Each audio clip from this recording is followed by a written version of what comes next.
Hello everyone and welcome to this exciting session on chemical bonding and molecular structure. Today, we are diving deep into a fascinating concept, resonance.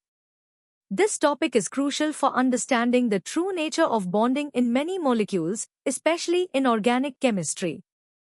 We'll start with the basics, then gradually build up to more complex ideas, including its applications and advanced theories. Get ready for a four-level journey from easy to the hardest, designed to make you a master of resonance. Ready to unlock the secret behind molecules that seem to have more than one face? Let's begin our easy-level exploration of resonance. So, what exactly is resonance? Imagine trying to describe a unique animal, like a platypus, using only features of a duck or a beaver.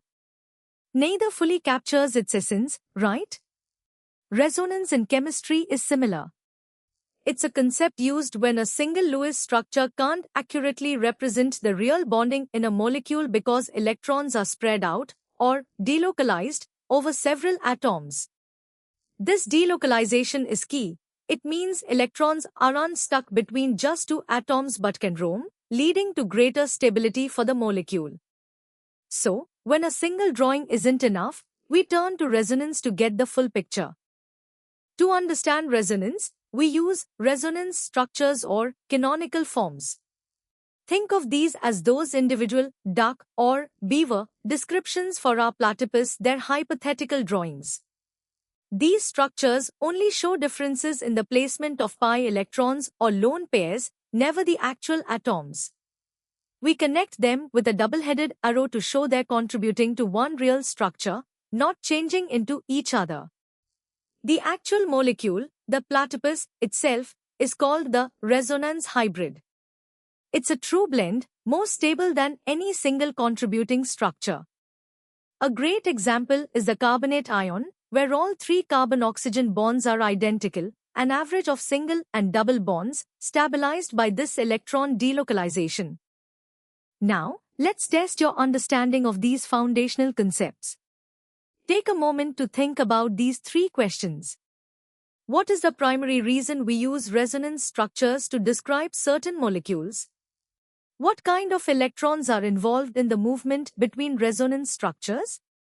And finally, is the actual molecule, the resonance hybrid, more or less stable than its individual resonance structures?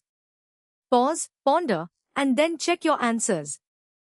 Great job with the basics. Now, let's deepen our understanding of resonance, exploring its conditions, rules, and how it impacts stability. For resonance to occur, certain conditions must be met. First, there must be conjugation, meaning an alternating pattern of single and multiple bonds, or a multiple bond next to an atom with a lone pair or an empty orbital. This creates a pathway for electron delocalization. Second, the atoms involved must be planar. They need to lie in the same plane to allow their p orbitals to effectively overlap sideways. When drawing resonance structures, remember these strict rules. Atom positions must stay fixed. Only pi electrons and lone pairs move. The total number of electrons and the net charge must remain constant, and every structure must be a valid Lewis structure. These rules ensure we accurately represent the electron flow. Not all resonance structures are created equal. Some contribute more to the true resonance hybrid than others. The more stable a resonance structure, the greater its contribution. Structures with more covalent bonds are generally more stable. Also, structures with less separation of opposite charges are preferred. If charges are present, a negative charge on a more electronegative atom and a positive charge on a less electronegative atom leads to greater stability. And crucially, structures where all atoms have complete octets are highly favored. Benzene is a perfect example. Its two Kekulé structures show alternating double and single bonds, but the real molecule has all identical carbon-carbon bond lengths, a testament to its highly stable, delocalized resonance hybrid. The extra stability gained by a molecule due to resonance is quantified as resonance energy or delocalization energy. It's the difference in energy between the actual resonance hybrid and the most stable hypothetical contributing Lewis structure. A higher resonance energy value signifies greater stability for the molecule. This energy gain is a direct result of electrons being spread out over a larger volume, which lowers their overall energy. This concept is fundamental to understanding why conjugated systems, aromatic compounds, and many functional groups possess their characteristic stability and reactivity. It's the hidden strength behind many chemical structures. Excellent work! Now it's time to apply what you've learned at the medium level. Consider these 5 questions. Think about the conditions for resonance, the rules for drawing structures, how to assess their stability, and the significance of resonance energy. Take your time to formulate your answers, especially for drawing the nitrate ion's resonance structures and explaining benzene's stability. This will solidify your understanding before we move to the next level. You've built a strong foundation. Now, let's elevate our knowledge and explore the deeper implications and distinctions of resonance in complex chemical scenarios. At this level, we distinguish between different types of resonance effects, plus R and R. A plus R effect, or positive mesomeric effect, occurs when a group donates electrons into a conjugated system, typically because it has lone pairs that can be delocalized. Examples include hydroxyl or amino groups. These groups increase electron density and often activate aromatic rings. Conversely, AR effect, or negative mesomeric effect, involves groups that withdraw electrons from a conjugated system, usually through a multiple bond where an atom is bonded to a more electronegative atom, like in nitro or carbonyl groups. These groups decrease electron density and typically deactivate aromatic rings. Understanding these effects is vital for predicting reactivity in organic reactions. It's important to clearly differentiate resonance from similar-sounding phenomena like tautomerism and hyperconjugation. Resonance, as we know, involves only the movement of electrons, with atomic positions remaining fixed, and describes a single, real molecule as a hybrid of hypothetical structures. Tautomerism, however, involves the actual migration of an atom, typically a hydrogen, along with electron shifts, leading to 2 distinct, real isomeric molecules existing in equilibrium. The atomic connectivity actually changes. Hyperconjugation, often called no-bond resonance, is a weaker form of electron delocalization involving the sigma electrons of CH bonds overlapping with adjacent empty p orbitals or pi systems, playing a role in stabilizing carbocations and alkenes. Each concept has unique characteristics and implications. Resonance principles are fundamental to understanding aromaticity and countless organic reactions. Aromatic compounds, like benzene, owe their exceptional stability to extensive cyclic delocalization of pi electrons, following Huckel's rule of 4n plus 2 pi electrons. This resonance stabilization makes them distinct from non-aromatic unsaturated compounds. In organic reactions, resonance helps explain differences in acidity and basicity. For instance, carboxylic acids are stronger acids than alcohols because their conjugate base, the carboxylate ion, is resonance stabilized. Furthermore, resonance effects dictate the reactivity and regioselectivity of electrophilic aromatic substitution reactions, determining whether substituents direct incoming groups to ortho, para, or meta positions, and influencing the stability of reaction intermediates like carbocations. Its applications are truly widespread. You've tackled some challenging concepts. Now, let's put your hard-level knowledge to the test with these 7 questions. Consider the plus R and R effects, the distinctions between resonance, tautomerism, and hyperconjugation, and the role of resonance in aromaticity and reaction mechanisms. Pay close attention to drawing resonance structures for phenol and discussing carbocation stability, as these require a thorough understanding. Good luck! Congratulations on reaching the hardest level. Here, we'll delve into the quantitative aspects, advanced theories, and intricate applications of resonance, preparing you for competitive exams. While resonance is a theoretical construct, its stabilizing effect, known as resonance energy, can be quantitatively estimated.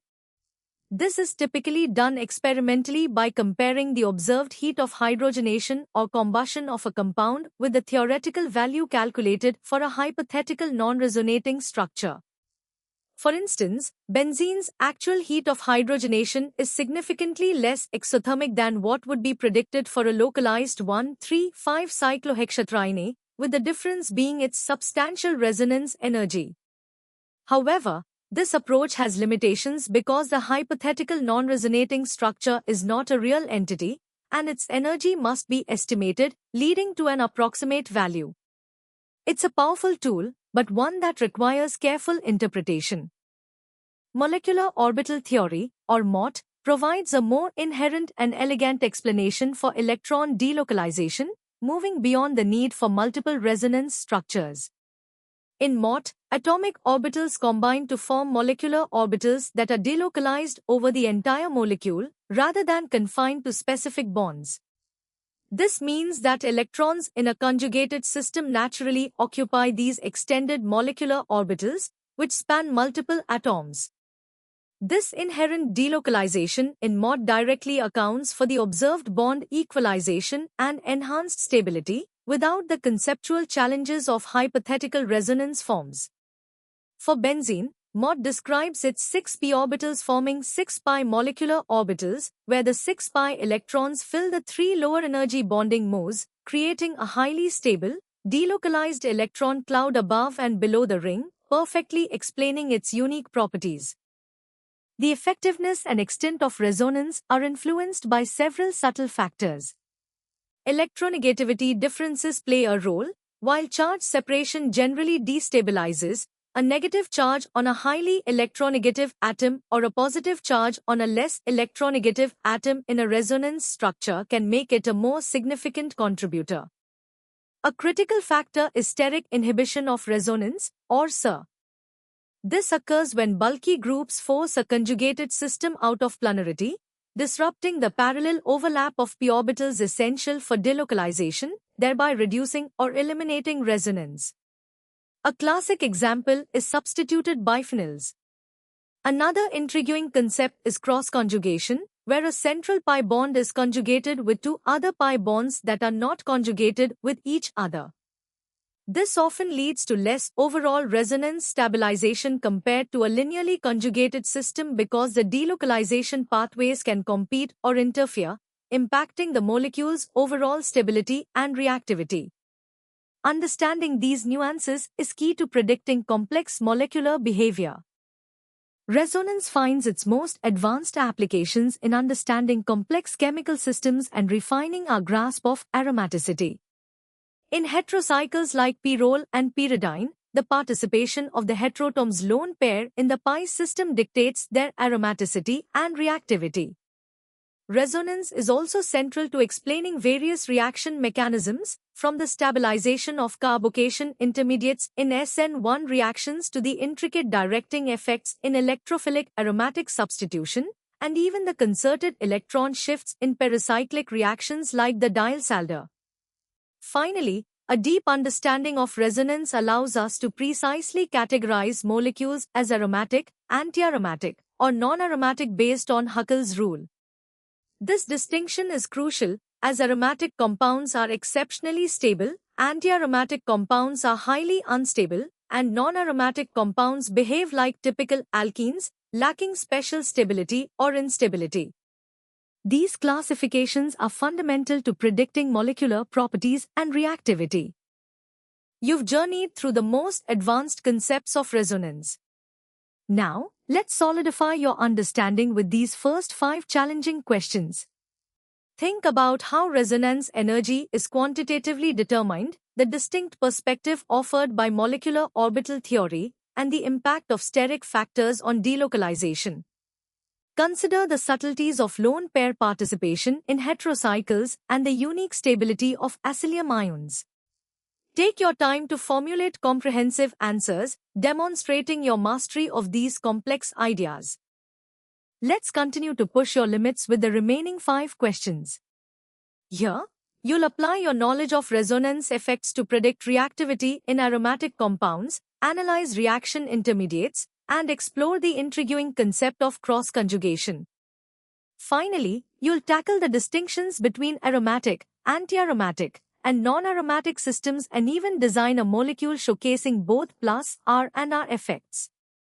These questions are designed to challenge your analytical skills and ensure you have a truly comprehensive grasp of resonance. You've successfully navigated the intricate world of resonance, from its fundamental definitions to its advanced applications in chemical stability and reactivity.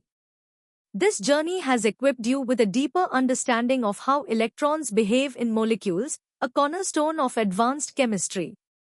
Keep practicing and exploring. For more such detailed educational content, tailored for GMAIN and other competitive exams, visit synapse.omaps.in. Don't forget to subscribe to our channel for regular updates and more engaging lessons. Your success in chemistry is our mission, and we are here to support you every step of the way. Keep learning, keep growing.